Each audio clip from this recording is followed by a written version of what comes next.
Neste trabalho procuramos fazer um roteiro da perseguição que o homem moveu para registrar a imagem em movimento.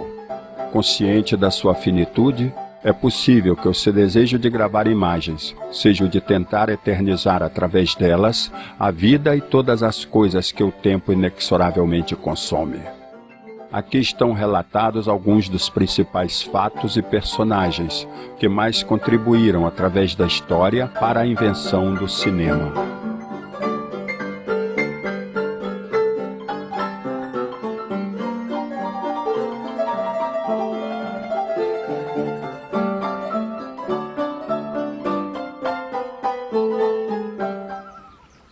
No tempo das cavernas. Desde a pré-história, o homem interessou-se em captar e registrar o movimento. Uma prova disso são as pinturas encontradas nas paredes das cavernas. Do último período da Idade da Pedra, foi descoberta em 1878 a caverna de Altamira, na Espanha. Nela encontramos a imagem de um javali com 8 patas, pintadas de tal maneira que dão a ilusão de movimento.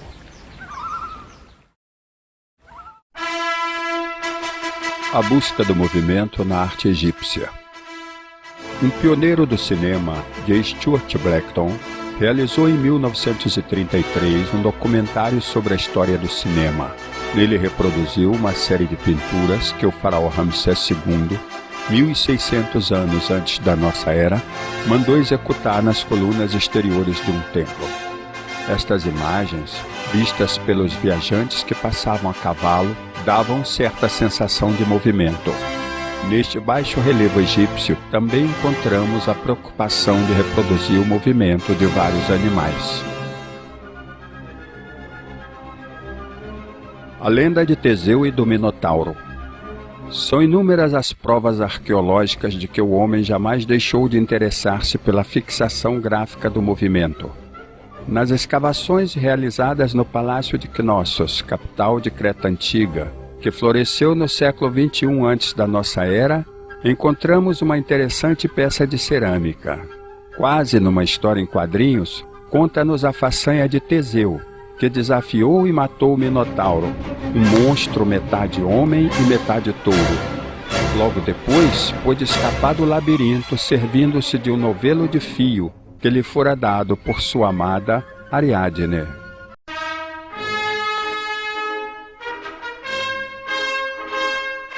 A história da coluna Trajana.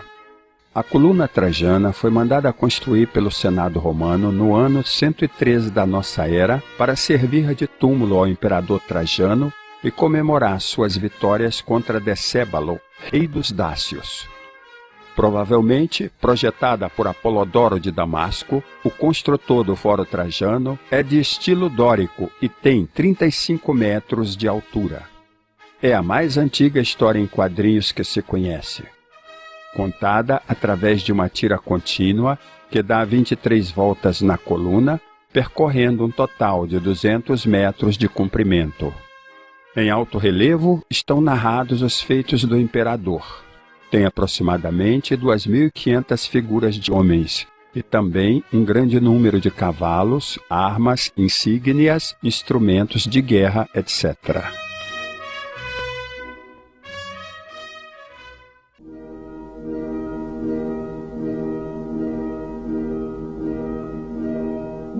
A invenção do rolo.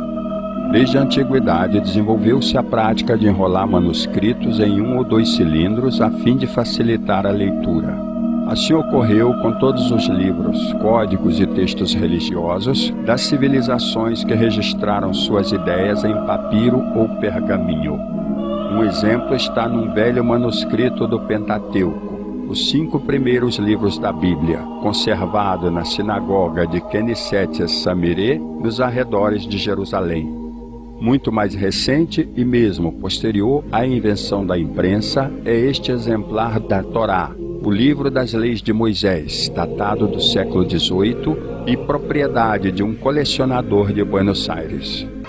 A ideia do rolo encontraria aplicação prática em vários precursores do cinema e, evidentemente, no próprio cinema.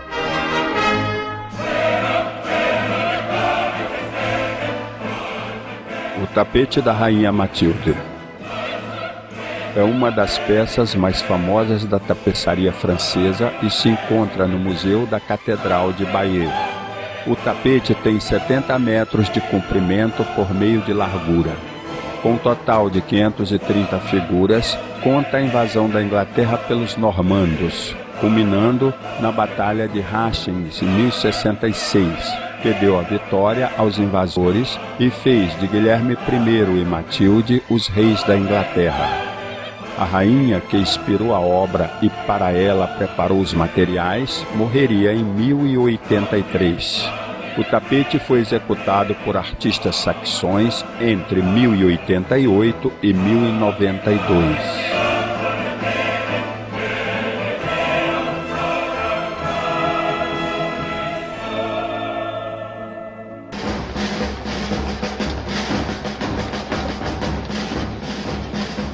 A história de Touro Sentado.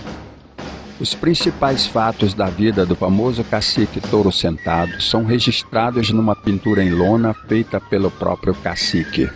Vencedor do General Custer em 1878, na Batalha de Little Bighorn, é um dos indígenas norte-americanos mais falsificados pelos filmes de faroeste.